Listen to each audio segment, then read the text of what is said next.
Hey guys, welcome to another episode of Bob's Woodshop. On this episode, we're going to be making this blanket chest.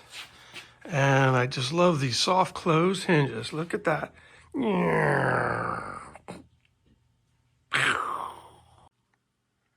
Okay, this is the third blanket chest I've done this year. And this has several features. One of I really like are these soft closed hinges. This one, I stopped doing the panel and I'm doing dovetails on this one. I also like these sculptured legs, which I do on the table saw. And here's the lid closing. This is actually poplar. And I like the design of this. I got some bronze colored handles here. These hinges are great. This is protecting little fingers. Real nice. So I'm going to make a few more of these because it's a nice, easy, fun project. So let's get into it and I'll show you how I did it. So today is Monday, November 10th, and I'm working on this project for my niece. It's a toy box for her daughter, Avery. I think it's going to be a nice project. Okay, let's get this show on the road. I spent the last couple hours milling up the front and the back and the sides. So these panels are 19.5 inches wide, about 44 inches long.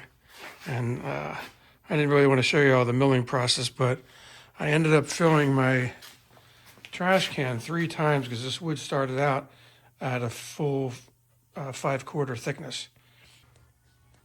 So it's Thursday the 13th. And for the last 2 hours, I've been trying to dial in this lead jig. So what I got to do next is clean up all this glue. And there's my sample boards. These are going to be the sides. So they're not perfect, but they're close enough.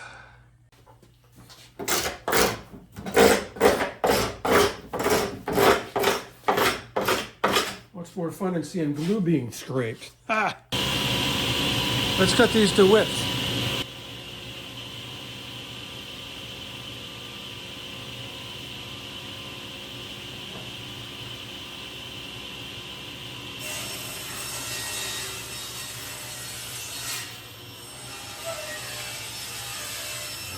Next thing I'm going to do is cut them to length on the crosscut sled. By the way, the world's nicest crosscut sled.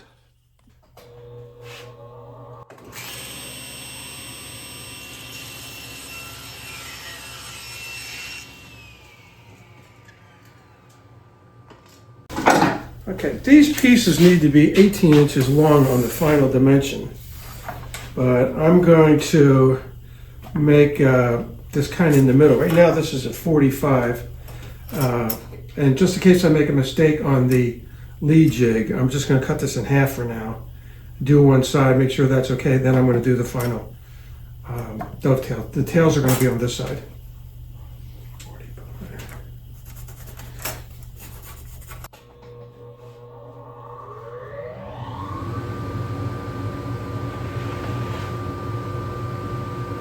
Got a little smuts on here. I'm going to take this off.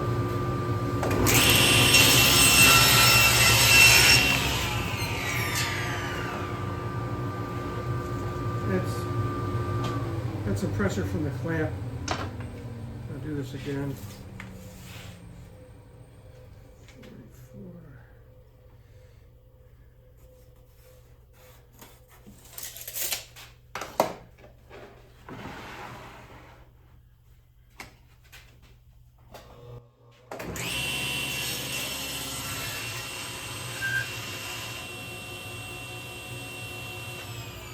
44.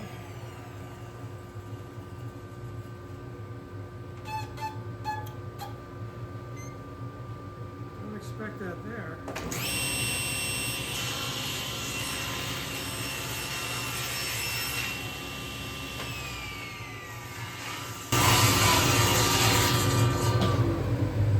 So I'm going to now I'm going to do the final sanding on here before I put it in the dovetail jig and get the rest of this glue off. I got the most of it off, but I'm going to sand this off. It's already at nominal thickness at 3/4.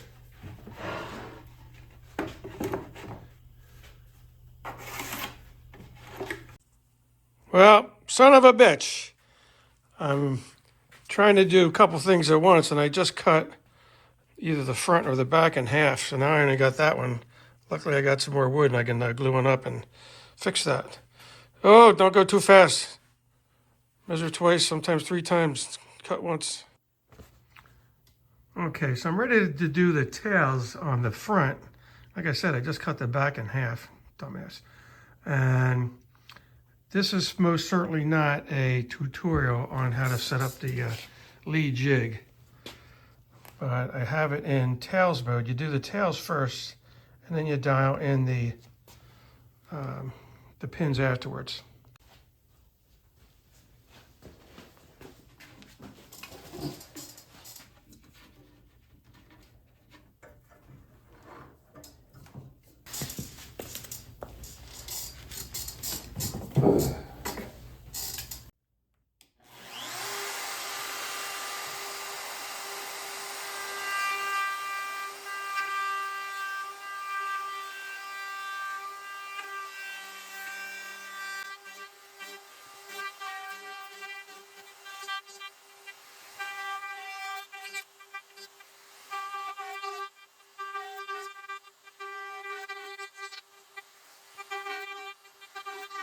In all honesty, I spent about 2.5 hours getting this thing dialed in. It was not particularly easy. The last time I used one of these was about 15 years ago when I made that big blanket chest in the hallway for my wife. Once you get it set up, I could have gotten all these done relatively quickly. You saw I only took a couple minutes to do the other side of that board. But if I didn't cut my front in half, I could have got this thing together tonight.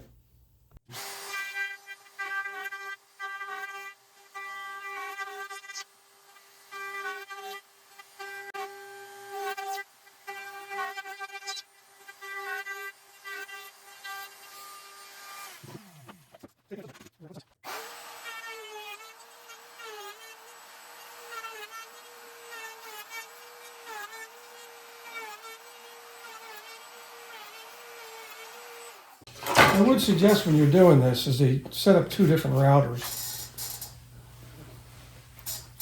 It makes it a lot easier. Okay, so these look pretty good. I'm going to test this on my tailboard. Okay, here's the new back. This is one of the reasons that I always buy extra material when I make a project. So I started out with about 40 board feet, and I ended up buying an extra 10. So I'm going to finish this up tomorrow. Here's the 2 sides, and here's the front. Okay, this is day 3 that I'm working on this. So first day I got the panels glued up. Yesterday I got most of the dovetailing done. This is the back that I had to rebuild. And what I'm going to do now is take the clamps off, get the glue off of here, sand it up a little bit, and then cut it to size, and then make that look just like this one.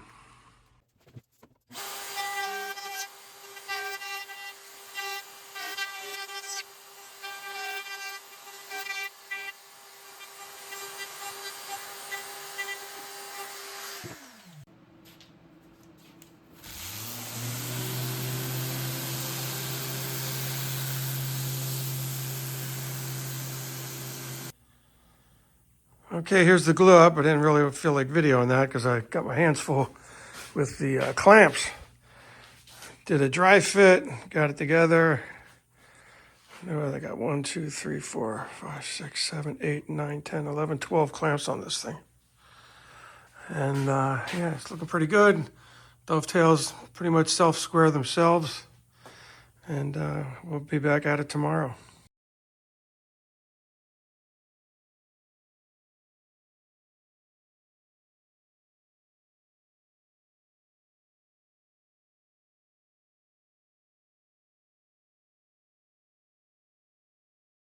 So I made this hope chest for my wife about 15 years ago, and I want to duplicate the feet on here, which includes making this giant cove, and I'll show you how to do that on the table saw.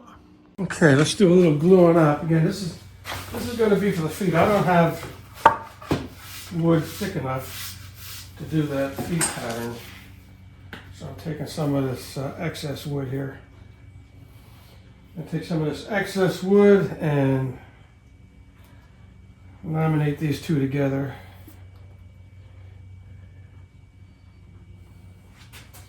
So Titebond 3 now is $38 a gallon, which is kind of pricey as far as I'm concerned. Titebond 2 is about $25, and that would have been a good application for this, because this doesn't really need to be waterproof here. I like using my old credit cards and hotel keys for plastic hotel keys for spreading glue.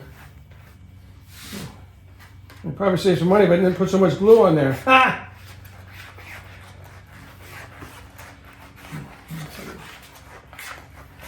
And we're just gonna get this laminated. And I'm gonna let that dry, then I gotta go rake some leaves in the backyard.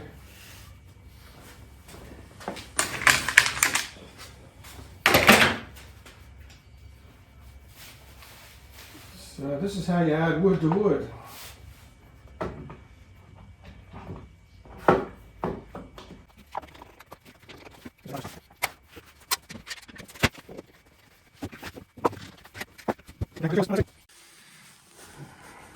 You never have enough clamps.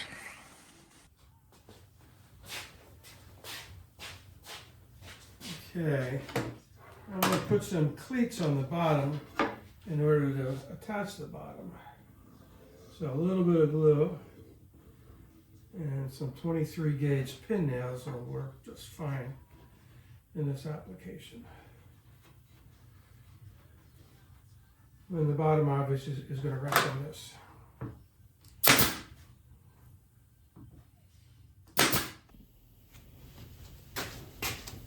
Okay, so on the feet, I want to cut a cove, and you can actually cut a curve on a table saw by setting up something like this.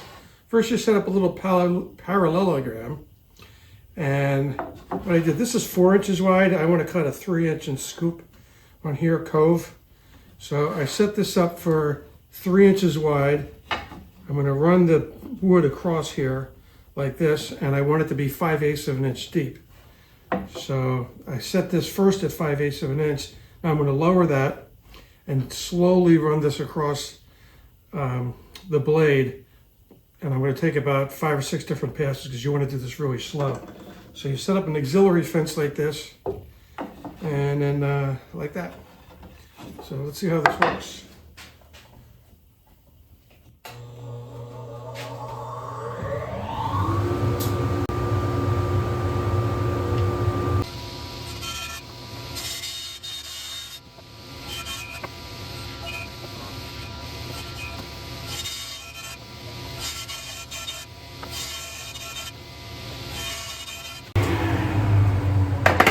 Okay, now some people say this is very dangerous, and it could be because the blades aren't really meant to have lateral force on it, but I've done this several times and I've never had a problem. I don't know if I'm just lucky or what, but do that at your own risk. And I'm just going to clean that up with one of these foam sanding brushes. Okay, I cut these to 7 1/4 inches long. I got to put miters on these, and then I'm going to do the scallop. So I'm going to need 2 rights and 2 lefts, and I needed to put a little spacer on here, otherwise this thing, the dust collector, would get in the way.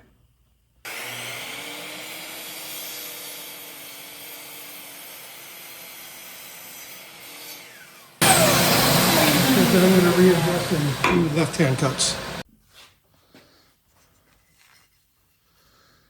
Okay, so they're going to fit together like that.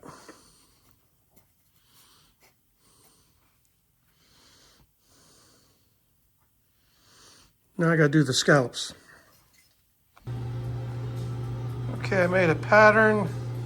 I'm cutting these out on the bandsaw like this, and then I'm going to finish them off on the oscillating drum sander.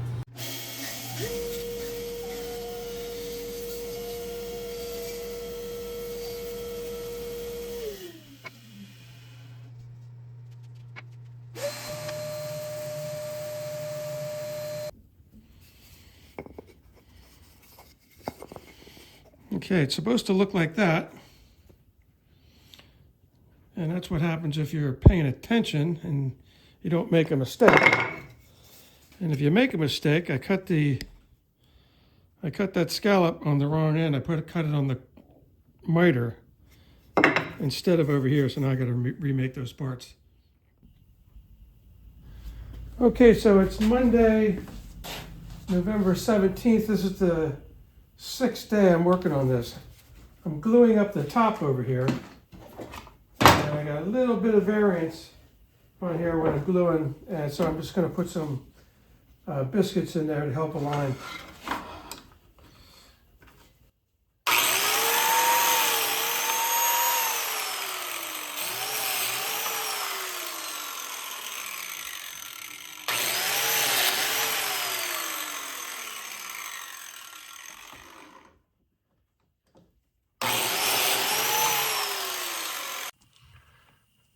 Okay, these are going to fit in here like this, and I got to glue these all in and I'll be fine.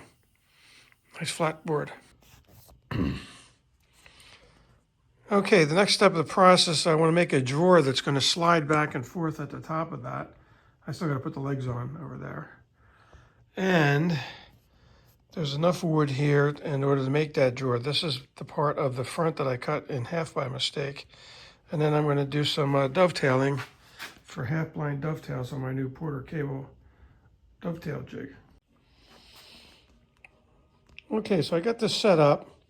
And one thing I would suggest you do, if you have some flexibility on the width of your boards, go ahead and make them right on the ends, like here. Make those flush so you're not trying to split the difference like the way in the instructions. Okay, what they suggest on here, and this is certainly not a tutorial on how to use this jig. There's plenty of videos on that, and I think I've watched all of them. You want to come across here in order to prevent some chipping, and then you're going to go in here. Make sure everything's nice and tight, and we're going to go to town.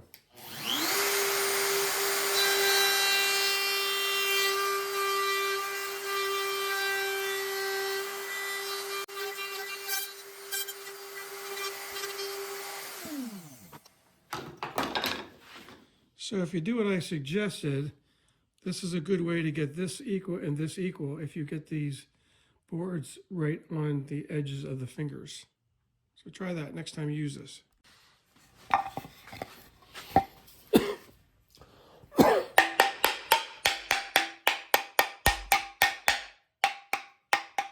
If you do everything right, then you get a nice tight joint like that. Wunderbar. Now to the other joints.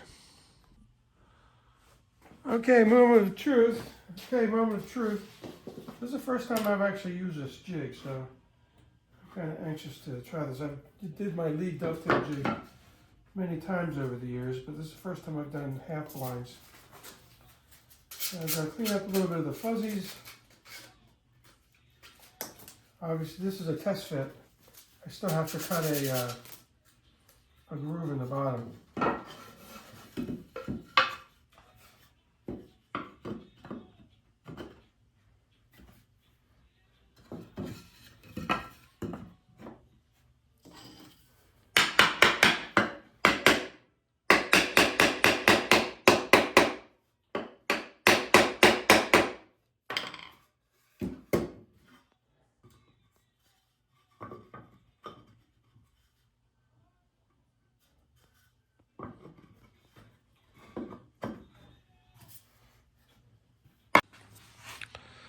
Okay, we've got the front legs glued on, and I think that's it for today.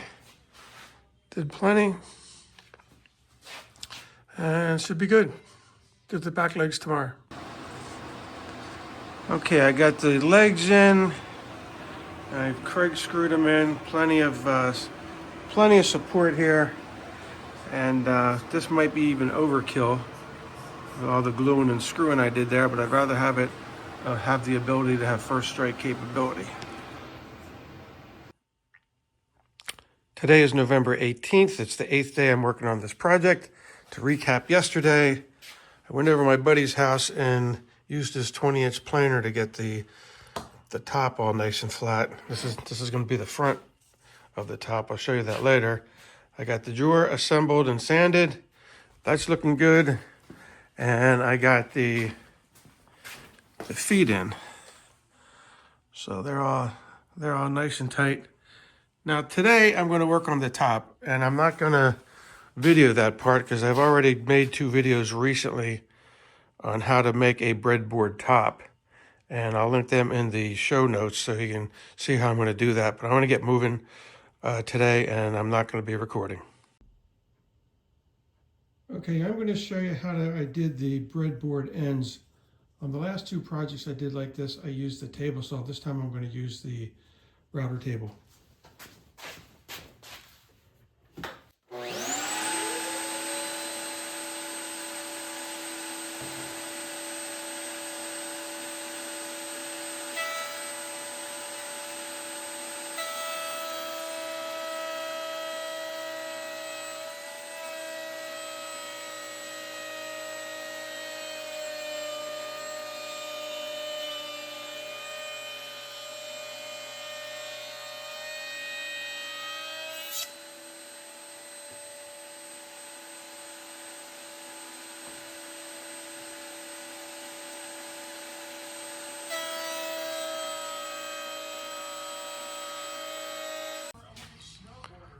I'm working on the lid today.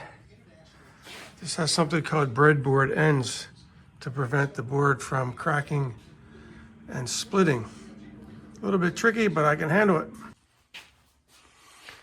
Okay, a little bit of adjustment with the block plane, and I got this dialed in really good. Now what I got to do is actually make the breadboard ends for the tenons that go in there.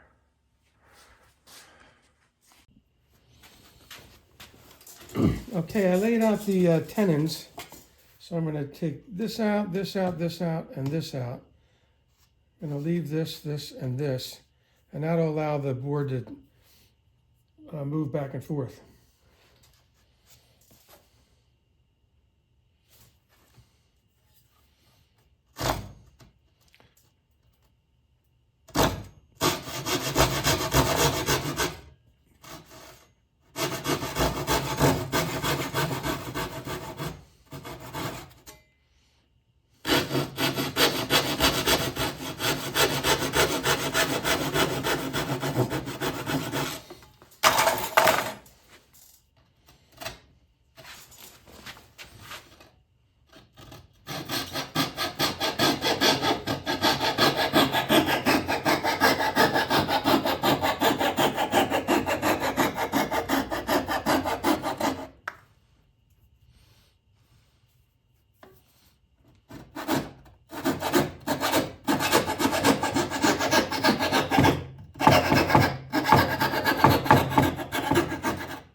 Okay, you get the idea. I'm going to clean this up with chisels and a rasp.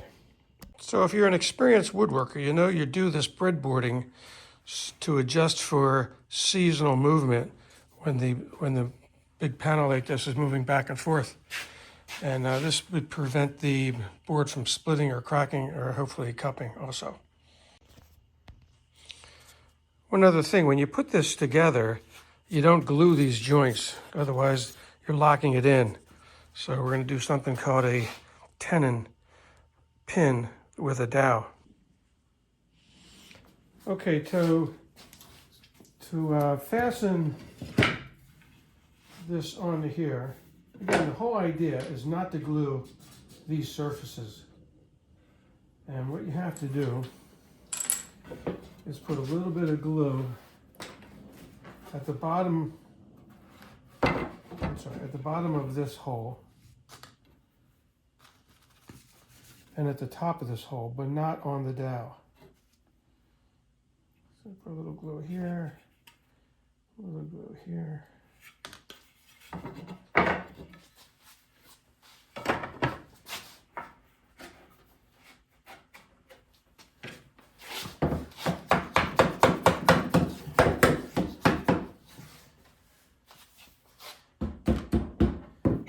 And with these holes, I actually offset them just a bit. So I drilled these holes on the drill press, and then I transferred that center of that hole onto the tenon, but then I moved that hole almost 1/8 of an inch this way. So right now I can't see the entire through hole here.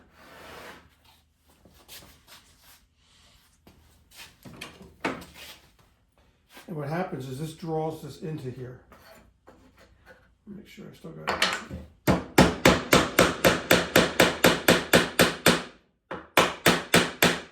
And then you put a little glue on the dowel.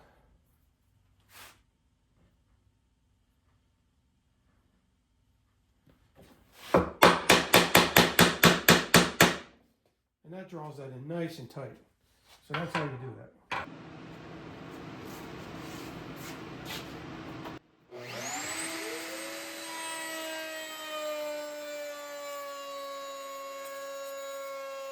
This is making an OG shape for the bottom of the front and the sides.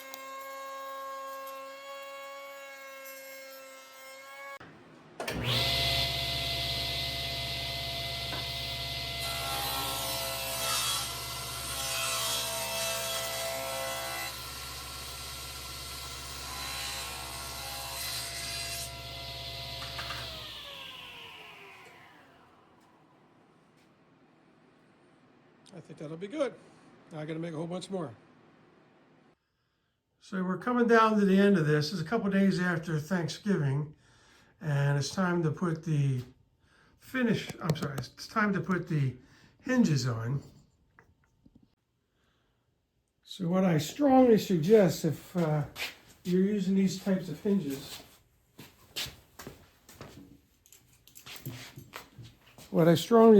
is if you're using these types of hinges, which are no mortise hinges, to screw this part into the top first, then get a good buddy like John here and hold it up so I can get the rest of these screws in.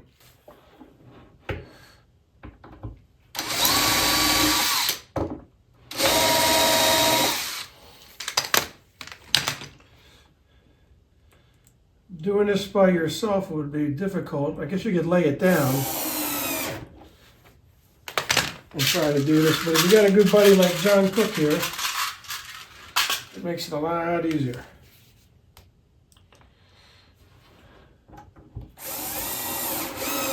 So one of the things I skipped was doing all the finishing, and what I did, I used Minwax red mahogany, and then I put 3 coats of polyurethane on it, and then wax on top of that, good old Johnson Space Wax.